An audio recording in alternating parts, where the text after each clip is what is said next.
Strange Tales, issue 101. This is with the Human Torch, Johnny Storm. You guys know that, of course, every Friday is Fantastic Fridays because every Friday we stream 4 issues of Fantastic Four. We're into the hundreds right now, so you have to check us out. So please make sure you're there every Friday at 7 p.m. Eastern. Make sure you're subscribed to the channel, hit the like button, and hit the notification bell so you know when I go live. Okay.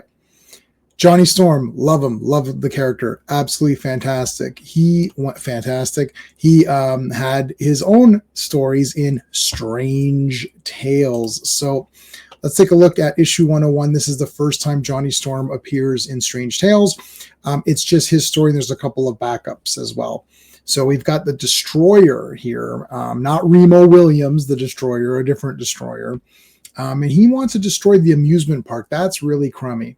And Johnny Storm, of course, is going to try to help us out here. And we do have Johnny Storm in Strange Tales by permission of the Fantastic Four magazine. So thank you to the Fantastic Four magazine. Thank you to Stan and Jack for allowing the Human Torch to be in Strange Tales. Great part here in the beginning where it shows that he can fly just as fast as this missile. He passes it. So really cool. He does have an identity here. So his secret identity is still intact as Johnny Storm. Nobody knows. Now, people do know that Sue Storm is the Invisible Girl, but nobody knows about his identity. So he is just attending school as himself. I love this map here of his little apartment, which is all asbestos. And everything is made from that. You can see like Reed helped him concoct this. So he doesn't wear his Fantastic Four uniform here. He just wears normal clothing, which we can assume is fireproof as well. Quick origin of the Fantastic Four. Certainly you don't need me to recap that. And if you do, of course, you can check out my videos covering the first few issues of Fantastic Four on the Fantastic Four playlist. There's a Destroyer now. He's got this symbol on his chest, which disappears later. I noticed that. But he wants the amusement park destroyed. Turns out he's actually a communist who there's a submarine there. And the whole thing is that when they're building these rides, the rides are so high that they can see it. So he's sending these letters and you think, oh no, who's doing this, right? And there's a little bit of a mystery to this. This is kind of like a Scooby-Doo episode. There's even a reveal as to who the Destroyer is. And there's even the explanation of why is he doing this. So he's trying to sabotage the park.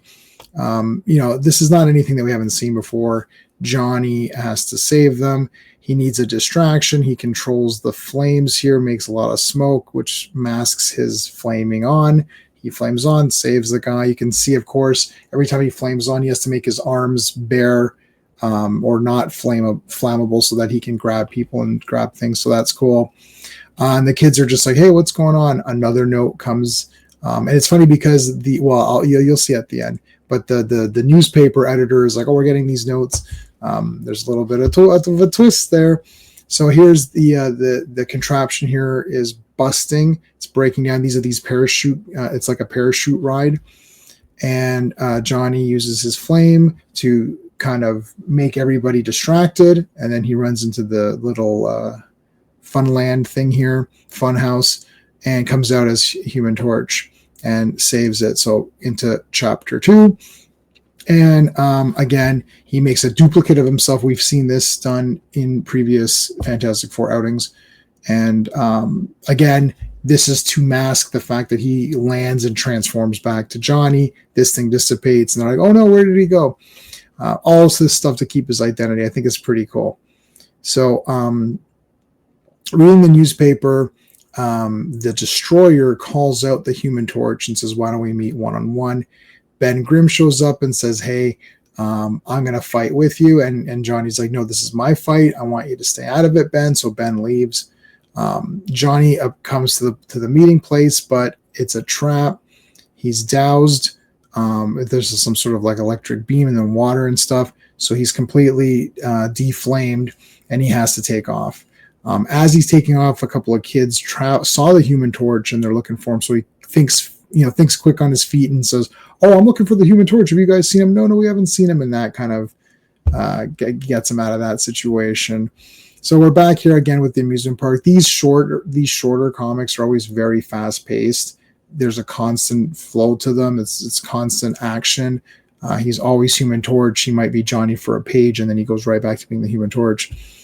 Here's where he sees the submarine. So here's your Russian submarine that he sees. And it tries, they see him and they go underwater, but he boils the water. So they're forced to rise again, and then they're captured. And once they capture the destroyer here, he melts his gun. It ends up being it's the publisher of the newspaper, and he was actually the Russian contact. And he was the one who was threatening the amusement park. And he's captured, and that's the end of it. There are some backup tales. The Impossible Spaceship. This one was pretty interesting. There's a spaceship here, and you think there's people inside of it or aliens, but actually the spaceship itself is the alien. Very cool idea. Very Twilight Zone-ish. What is X-35?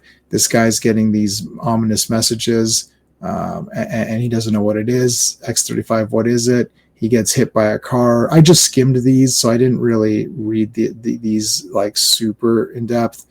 But he gets hit by this car. Turns out the license plate was X35. So again, another very Twilight Zone type story. But I really enjoyed looking at this Strange Tales 101.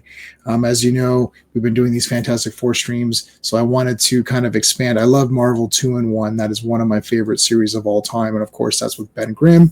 I wanted to see what Johnny has to offer because I really like Johnny. I think he's becoming one of my favorite characters in Marvel just through reading these Fantastic Four issues. I think he's a very unique character, even though he's a copy of Jim Hammond. His power set is a copy, but he's very unique on his own. And I like the energy of the character. I think he's very cool.